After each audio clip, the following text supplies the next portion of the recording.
Yeah Srihari Shri Rama జన్మభూమి తీర్థ క్షేత్ర trust ఈ సమావేశాన్ని కీలక సమావేశాన్ని ప్రారంభించింది.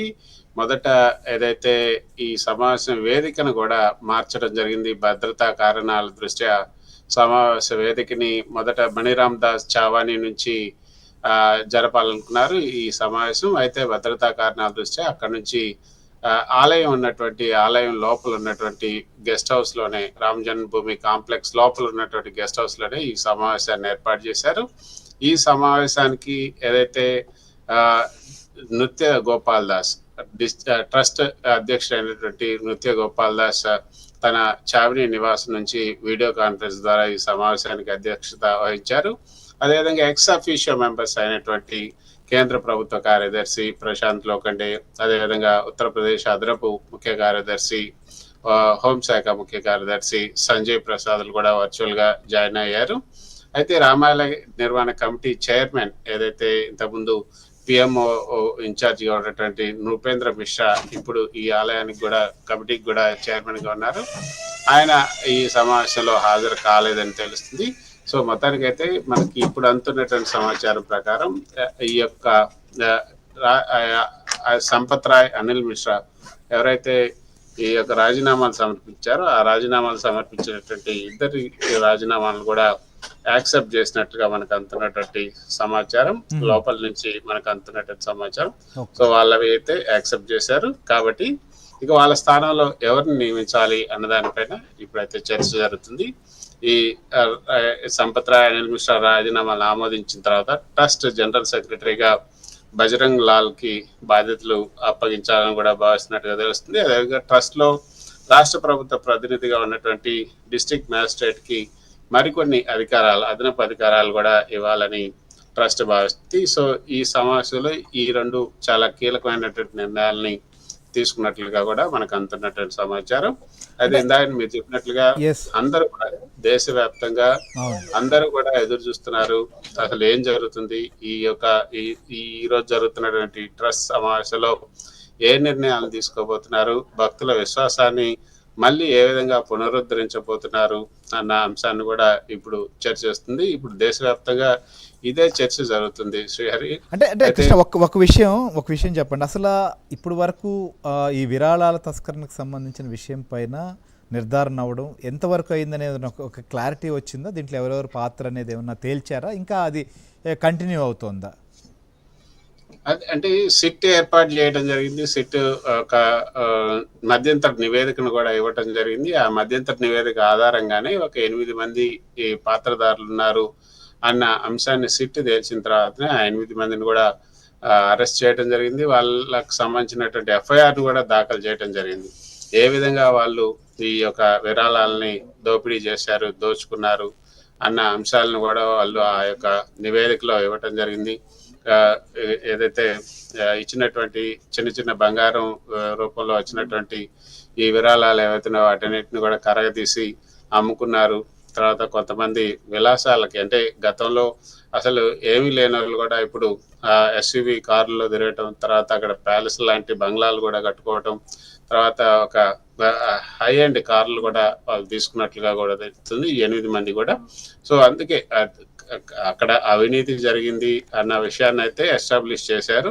అయితే ఇది ఇంకా ఎంతమంది ఉన్నారు, సంపత్ రాయ్ అదేవిధంగా అనిల్ మిశ్రాలు వీళ్ళు కూడా ఇందులో పాల్పంచుకున్నారా, అసలు వీళ్ళకి తెలిసే జరిగిందా అంటే ఇప్పుడు వీళ్ళిద్దరి మీద అయితే ఎఫ్ఐఆర్ ఇంకా లేదు, సంపత్ రాయ్ అనిల్ మిశ్రాల మీద, మిగతా వారి మీద మాత్రమే ఉంది. సో వీళ్ళిద్దరి రాజీనామాలను యాక్సెప్ట్ చేసిన తర్వాత వీళ్ళని కూడా దర్యాప్తు చేయాలి, వీళ్ళని కూడా విచారించాలా లేదా అన్నది కూడా ఒక నిర్ణయం తీసుకోవాల్సి ఉంటుంది.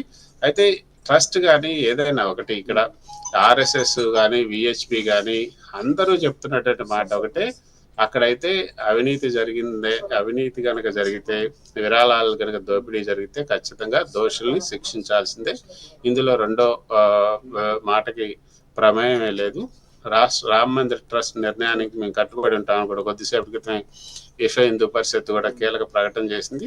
ఈ రామ మందిర ట్రస్ట్ నిర్ణయానికి మేము కట్టుబడి ఉంటాం. సంపత్ రాయ్, అనిల్ మిశ్రాల రాజీనామాల మీద ట్రస్ట్ విచక్షణకే మేము వదిలేస్తున్నాం. కేవలం ఆరోపణలు వచ్చినంత మాత్రాన ఎవరు కూడా దోషులు గారు. కాబట్టి అయోధ్య విరాళాలకు సంబంధించి సిట్ దర్యాప్తు ముగిసేంత వరకు కూడా అందరూ వేచి చూడాలి. ఇప్పుడే కన్క్లూషన్కి ఏమీ రాకండి. సంపత్ రాయ్, అనిల్ రాయ్ మిశ్రాలు నైతిక బాధ్యతతో రాజీనామా చేశారు కాబట్టి వాళ్ళని మనం అభినందించాల్సిన అవసరం ఉంది అన్నది విహెచ్పి సంయుక్త ప్రధాన కార్యదర్శి సురేంద్ర జైన్ చేసినటువంటి మాట. అంటే ఈ రగడ ఒకవైపు జరుగుతున్న నేపథ్యంలో అయోధ్యలో కూడా దాని ప్రభావం కనిపిస్తోందా? వస్తున్నటువంటి భక్తుల సంఖ్యలో కానీ, విరాళాల సమర్పించేటువంటి విషయంలో కావచ్చు, ఇలాంటి దానిపైన కూడా ఏమన్నా ప్రభావం చూపించిందా? దాని నుంచి ఎట్లా బయటపడేందుకు ఉన్నటువంటి మార్గాలేంటి? ఆ దిశగా జరుగుతున్నటువంటి చర్యలేంటి?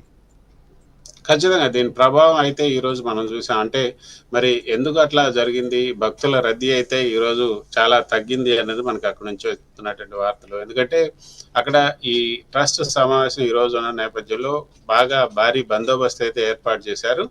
ఈ భారీ బందోబస్తు నేపథ్యంలో భద్రతా కారణాల దృష్ట్యానే ఈ యొక్క ట్రస్ట్ యొక్క సమావేశం యొక్క వేదికను కూడా మార్చడం జరిగింది. కానీ మామూలుగా అయితే మనకి అక్కడ సరయు నది ఒడ్డున, తర్వాత లతా మంగేశ్వర్ చౌక్, రాంపద్, ఈ ప్రాంతాలన్నీ కూడా సాధారణ కిటకిటలాడిపోతుంటాయి.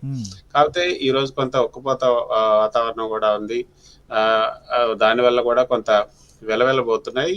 కాకపోతే ఈ అవినీతి వార్తలు రావటం కూడా ఈ భక్తులు రాకపోయిన ప్రభావం చూపుతున్నాయనేది స్థానిక వ్యాపారులు చెప్తున్నట్టనమాట. అంటే కొంతమంది అడిగినప్పుడు, అక్కడ ఉన్నటువంటి కొంతమందిని అడిగినప్పుడు మధ్యప్రదేశ్కి చెందినటువంటి వీరేంద్ర కుమార్ అనే భక్తుడు, స్వామివారికి విరాళం వేయాలని అనుకున్నాం, కానీ ఈ వార్తలు వచ్చిన తర్వాత ఆ డబ్బుని ఏదైనా వృద్ధాశ్రమానికి వేయాలని నిర్ణయించుకున్నాం అని చెప్పటం, ఇట్లాంటివి చూస్తుంటే కొంత అసంతృప్తి అయితే వచ్చింది. భక్తుల్లో అసంతృప్తి నెలకొన్న నేపథ్యంలో విరాళాలకు సంబంధించి కానీ, భక్తుల రాకు సంబంధించి కానీ దీని ప్రభావం అయితే కొంత పడిందని చెప్పొచ్చు. ఈ ట్రస్ట్ సమావేశం నేపథ్యంలో అయోధ్య రామ మందిర పరిసరాల్లో, ప్రధాన కూడలలో కొంత రద్దీ అయితే తగ్గింది. భక్తుల రద్దీ అయితే పోలీసులు అయితే భారీగా మోహరించారు. ట్రాఫిక్ ఆంక్షలు కూడా విధించడం జరిగింది. రైట్. అంటే ఇంకొక అంశం కృష్ణ, మనం చూసాం, మనం ఇటీవలే మనం చూస్తే కేజ్రీవాల్ కూడా అక్కడికి వెళ్ళడం, సందర్శించడం, ఆయన అన్ని మాట్లాడుతూ రాముడి పేరుతో అధికారంలోకి వచ్చారు, అదే రాముడు ఇప్పుడు శిక్షించబోతున్నాడు అనేటువంటి కామెంట్ ఆయన చేస్తున్నారు. ఇంకొక వైపు కాంగ్రెస్ పార్టీ కావచ్చు, అక్కడ ఎస్పీ కావచ్చు, వీళ్ళందరూ కూడా దీన్ని ఒక అంశంగా మార్చుకుంటున్నటువంటి పరిస్థితి, మాట్లాడుతున్నటువంటి పరిస్థితిని కూడా మనం చూసాం. ఎందుకంటే ఆర్ఎస్ఎస్ కానీ, విహెచ్పి లాంటి సంస్థలు కూడా అక్కడ తప్పు ఉండే అవకాశం ఉందని భావించి వాళ్ళు చేస్తున్న కామెంట్లు కావచ్చు, ఏదైనా కానీ ఈ విమర్శలకు కూడా దారితీస్తుంది. సో రాజకీయ విమర్శలను ఏ విధంగా ప్రస్తుత కేంద్ర రాష్ట్ర ప్రభుత్వాలు ఎదుర్కొంటున్నాయి, దీంట్లో నుంచి దీన్ని ఆ కోణంలో అసలు చూడొచ్చా? అయితే శ్రీహరి, ఇప్పుడు నిజానికి ఇప్పుడు అయోధ్య ప్రజలు కానీ, లేకపోతే రామ్ భక్తులు కానీ వాళ్ళందరూ కోరుకుంటుంది ఒకటే, నిజం నిలకడ మీద తెలియాలి. దేవుడి కానుకలు అపహరించిన వారు ఎంతటి వారైనా కూడా కఠినంగా శిక్షించబడాలి. తద్వారా కోట్లాది మంది హిందువుల నమ్మకం, అదేవిధంగా ఆలయ పవిత్రత కాపాడబడాలి అనే దాన్ని వాళ్ళు ప్రస్తుతానికి కోరుకుంటున్నారు. కాబట్టి ఈ క్రమంలో ఇక రాజకీయాలకు సంబంధించినటువంటి వివాదాలు, తర్వాత వాద ప్రతివాదాలు, తర్వాత ఎవరికి దీనివల్ల మనం